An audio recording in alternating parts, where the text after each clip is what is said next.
शुरू करें? चलो बेटा, तो अब रही बात कि कॉन्स्टिट्यूशन में क्या लिखा गया।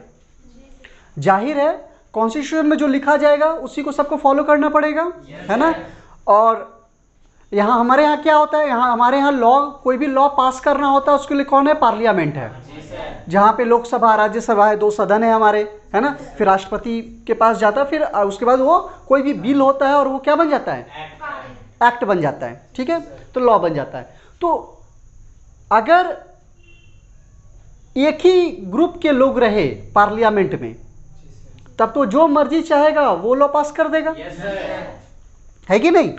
तो कॉन्स्टिट्यूशन में क्या लिखा गया ताकि प्रॉब्लम ना हो, इसके लिए एक बात जो कॉन्स्टिट्यूशन में लिखी गई कि सेंट्रल गवर्नमेंट में डच स्पीकिंग और फ्रेंच स्पीकिंग दोनों के जो मिनिस्टर्स होंगे वो इक्वल होंगे। चीजें समझ में आ गई? क्या बोल रहे हैं हम कि सेंट्रल गवर्नमेंट में, केंद्र सरकार में डच स्पीकिंग, डच बोलने वाले मिनिस्टर्स, डच बोलने वाले नेता और फ्रेंच बोलने वाले नेता की जो संख्या होगी वो इक्वल होगी। एक बात, ठीक। दूसरी बात क्या कि कोई भी लॉ तभी लागू होगा, कोई भी लॉ तभी पास होगा जब इन दोनों मिनिस्टर्स के मैक्सिमम मेंबर सपोर्ट करेंगे। बात समझ में आ रही है?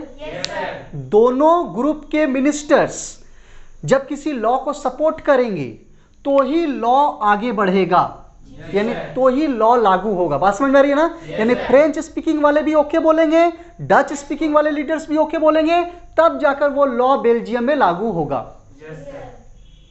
बात समझ में आ रही है? इसके बाद एक तो हो गई कि मिनिस्टर्स की संख्या इक्वल होगी, दूसरा कि दोनों को सपोर्ट करना पड़ेगा, ठीक। और तीसरा कि कुछ पावर, सेंट्रल गवर्नमेंट की कुछ पावर्स को किसको दे दिया गया?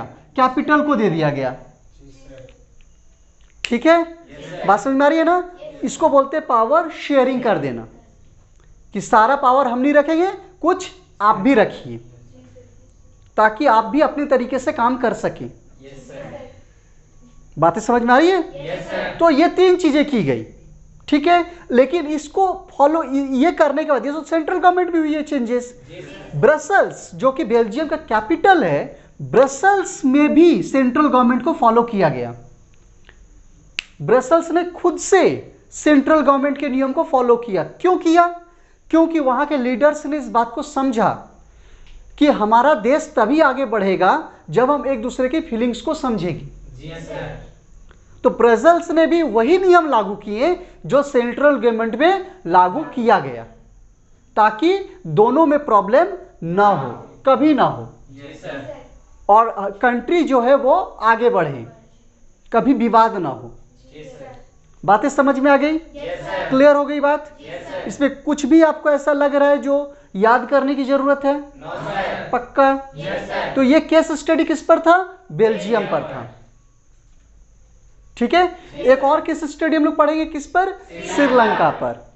और वहां पर जस्ट इसका ऑपोजिट हुआ, वहां पे पावर शेयरिंग किया नहीं गया। तब हमको पता चलेगा कि पावर शेयरिंग होने पर क्या होता है और पावर शेयरिंग अगर ना किया जाए तो क्या होता है। तब हम किसी कंक्लूजन पर पहुंच पाएंगे। समझ में आ रही है ना?